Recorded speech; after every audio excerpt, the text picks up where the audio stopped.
Hi friends, இன்றைக்கி நம்ம என்ன ரெசிபி பார்க்க போகிறோன்னா நண்டு கிரேவி, நண்டு வறுவல் தாங்க. அம்மா வீட்டுக்கு போயிருந்தேன். தம்பி, அண்ணன் பசங்க, சித்தப்பா பசங்க எல்லாம் சேர்ந்து நண்டு பிடிச்சிட்டு வந்திருந்தாங்க.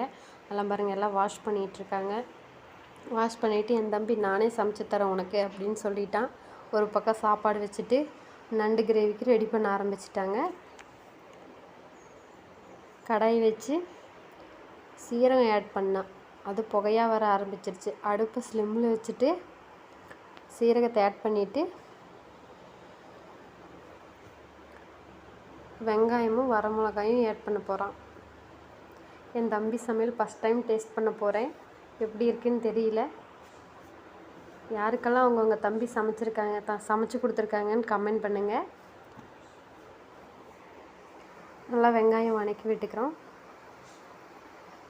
இந்த சம்மரில் ஆற்றுல தண்ணியே இல்லை, அதனால் கல் தூக்கி நிறைய நண்டு பிடிச்சிட்டு வந்திருந்தாங்க. ஆனால் நண்டெல்லாம் சின்ன சைஸாக தான் இருந்தது. சின்ன சைஸ் நண்டு நல்லா டேஸ்ட்டாக இருக்கும்.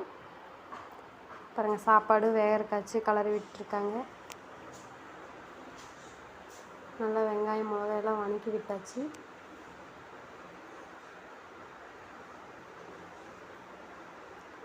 ஒரே என்டர்டெயின்மெண்ட்டாக சமைக்க ஆரம்பிச்சிட்டாங்க பசங்கள்லாம் சேர்ந்து.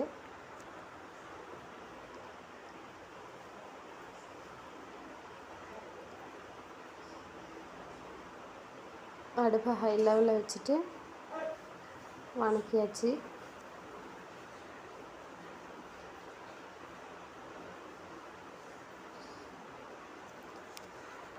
நறுக்கி வச்ச தக்காளியும்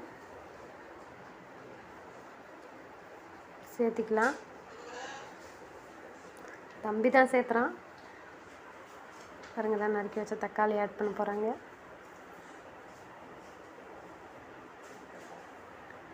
அப்புறமா தான் நான் கருவேப்பிலை தழை ஆட் பண்ணல அப்படின்ட்டு மறுபடியும் ஆட் பண்ணான். எல்லா பொடியும் போட போகிறேன் அப்படின்னு சொல்லிகிட்டு இருந்தேன். எந்த பொடியை போட்டு சாப்பிட்ற மாதிரி இருந்தால் போதும் அப்படின்ட்டு இருந்தோம்.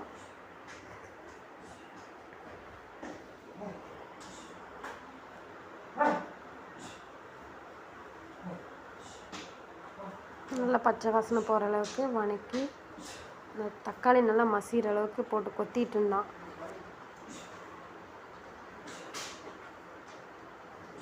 பாருங்கள், நல்லா கிரேவி ஆயிடுச்சு. நண்டு ஆட் பண்ணிட்டான்.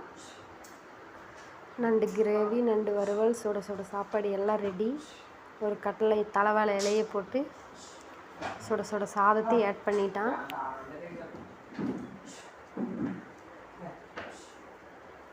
வாங்க சாப்பிட்லாம். பிடிச்சிருந்தா லைக் பண்ணுங்கள். கிரேவி அப்படியே எடுத்து கமுத்தியாச்சு.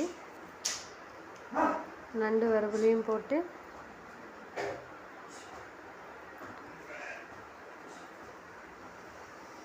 நண்டு வறுவலையும் நல்லா இலையை விரித்து பிடிச்சி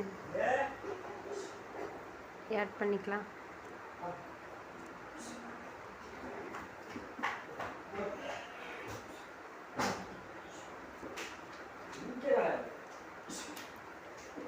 யாருக்கெல்லாம் இந்த வீடியோ பிடிச்சிருக்கோ லைக் பண்ணுங்கள், ஷேர் பண்ணுங்கள், சப்ஸ்கிரைப் பண்ணுங்கள்.